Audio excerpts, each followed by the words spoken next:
2 XB-70s built only to be used for test. And they were extremely effective. They went 3 times the speed of sound, flew nearly to 80,000 feet, and the test program was very successful. This supersonic research plane has already taken a number of steps toward Mach 3, 2,000 miles an hour at 70,000 feet. It's completed phase 1 of flight test, pushed well past the speed of sound. Its structure has survived the severe proof-loading program. Most recently, it sustained supersonic speed for over 1 hour. Palmdale Tower 001, we're ready to taxi. Roger. Cleared for takeoff when ready. First flights are always significant, but this one was especially so. A totally new aerodynamic design was involved. Materials and processes never before used were getting their initial try. Coming up on power. 10 seconds. 5, 4, 3, 2, brake release now.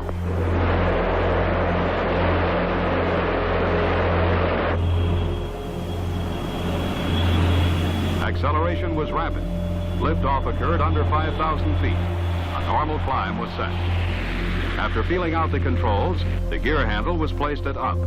The gear went through the first cycle, folding the bogies, into the second, then stopped.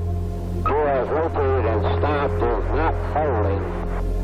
An alternate plan with gear down kept the plane in flight for over 1 hour. Both pilots' comments and the data obtained showed low-speed handling qualities to be very favorable. 50 feet. 30, 20, 5. Hang on. A beauty. Got fire in the left gear. Left gear is on fire. A brake had locked. The 2 rear tires blew and started burning, but the forward 2 wheels supported the load. There was no difficulty in bringing the plane to a safe straight-line stop.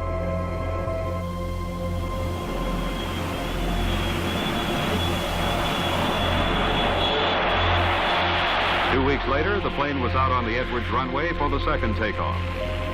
The plan for this first series of flights was to establish subsonic handling qualities, then move up to Mach 1 and beyond. With the gear safely up, they leveled off at 16,000 feet and ran a long series of stability and flutter checks. Then, climbing toward 35,000 feet, a warning light blinked on. A hydraulic system had lost pressure. Now, normal precautionary procedures were used. The gear was lowered immediately. An approach was set for Rogers Dry Lake.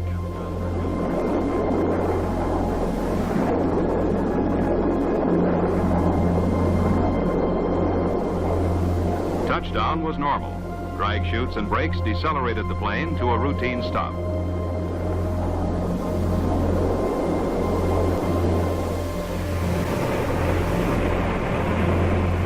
A week later, the third flight. Most of the low-speed handling qualities were known now. With confidence, speed was pushed up to 0.95 and a data series recorded. Then afterburners were lit, and the XB-70 moved past the speed of sound to Mach 1.1.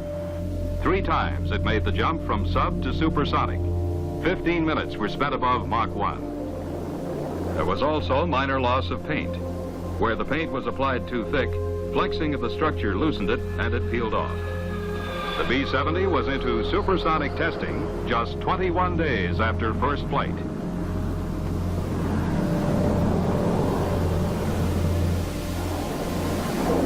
Another major area of interest was folding the wingtips. The tips fold down to increase directional stability. This is equivalent to increasing the vertical tail area, but without the attendant weight and drag penalties.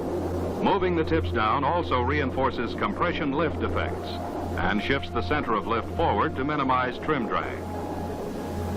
With tips down to 25 degrees, full afterburner was selected and speed increased from 0.95 to Mach 1.4, almost halfway to the goal, 3 times the speed of sound. Phase 1 testing was completed in 34 days with 55 minutes logged above Mach 1. Total flight time, over 5 hours. Next on the schedule was a complete proof loading. Lifting, controlling, and stabilizing surfaces were loaded to their limits. Deflection was as predicted, and the surfaces met all requirements of high-speed flight. After thorough proof loading, the plane was ready for Flight 5, the start of Phase 2 tests. The aim of this series is to move steadily toward Mach 3 and 70,000 feet. The bulk of data will be taken above Mach 1. Procedure first lowers the tips to 25 degrees. Accelerate to Mach 1.4. Then move them fully down 65 degrees. With the plane shaped for high speed, throttles were advanced and Mach 1.6 was reached, a new high for B-70 performance.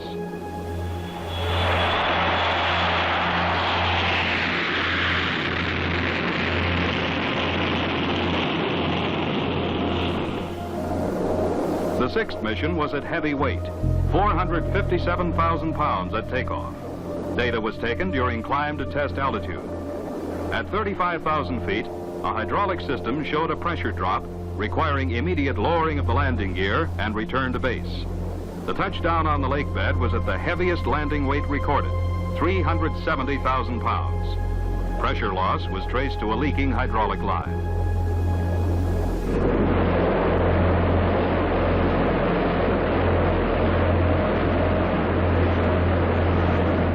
Flight 7 was especially significant. At 494,000 pounds, the takeoff was the heaviest to date. Total time aloft was 1 hour and 37 minutes, with 62 minutes of sustained supersonic flight. Much of the 62 minutes was spent above Mach 1.4. So we'll put the wingtips down on 3, 2, 1, now. Tips look real steady. Flight with wingtips down is now becoming routine, and the tips move to full down early in the test. As speed goes up, chase planes can only stay with the flight for short periods. Most of the time it cruises alone. How you doing, Chase 2? I can stay with you for probably about another 10 minutes. A top speed of Mach 1.87 was recorded, and an altitude 50,000 feet was reached. In addition to new speed and altitude highs, much stability and control data was as the plane streaked out over the desert test range. Joe, that's Three Sisters there north of us. We're a good ways from you. If you got another chase down there, get him in the air. After decelerating, engines were shut down and restarted. There were 2 restarts made at Mach 1.4. Another was made at a lower speed. Your starter up, Fitz. Air start is on. Marker 160, throttle coming to idle. Inlet ducts, bypass doors, and ram air scoop were successfully operated. On this 1 hour, 37-minute flight, the XB-70A maintained supersonic speeds for 1 hour.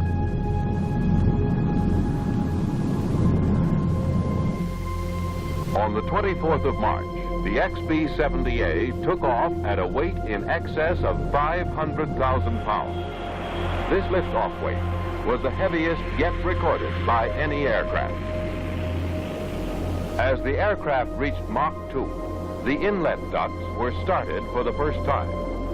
Starting the inlets is accomplished by adjustment of the ramps and bypass doors to position the shock in the throat of the inlets. At an altitude of 56,000 feet, a speed of Mach 2.14 was reached. During this flight, supersonic speeds were sustained for 1 hour and 14 minutes, another new record. 40 minutes were at Mach 2 or above.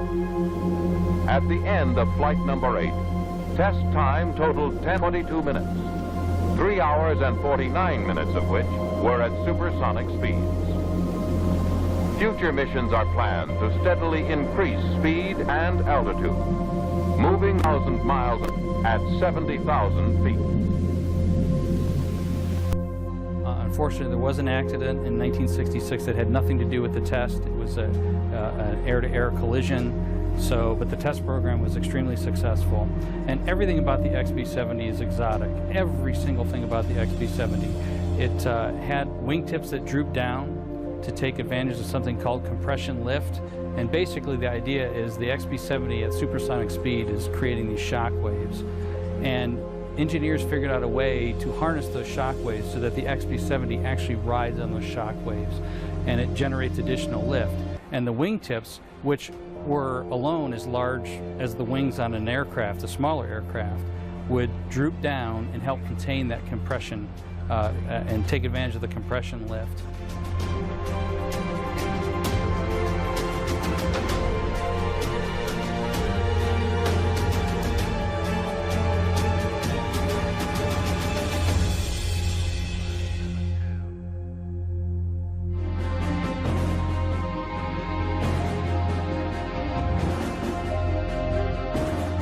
There was a large move in 2002, and the existing galleries were created, the Cold War Gallery, World War II Gallery, Korean War Gallery, and so forth.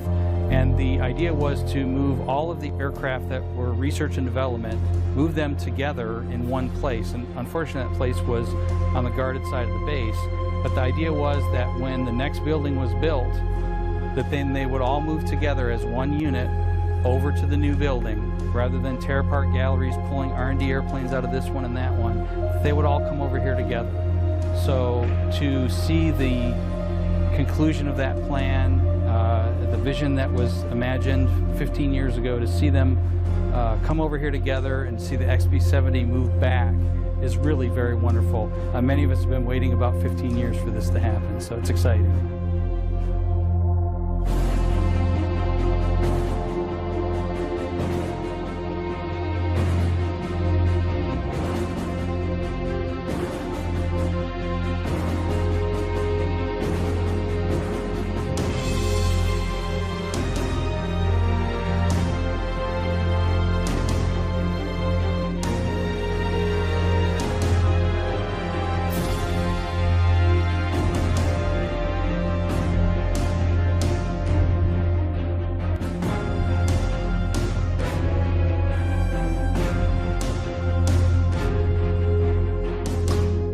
Another part of the XB-70 were its advanced engines. They were test engines, they were not production engines. In fact, there were only about 30 or so J93 engines built. It used a special fuel, JP6, and the thrust of a J93, one of these engines on the XB-70, is equivalent to the thrust on a frontline advanced fighter flying today. We've been very fortunate to be able to see some of these aircraft moving in and see this gallery beginning to form.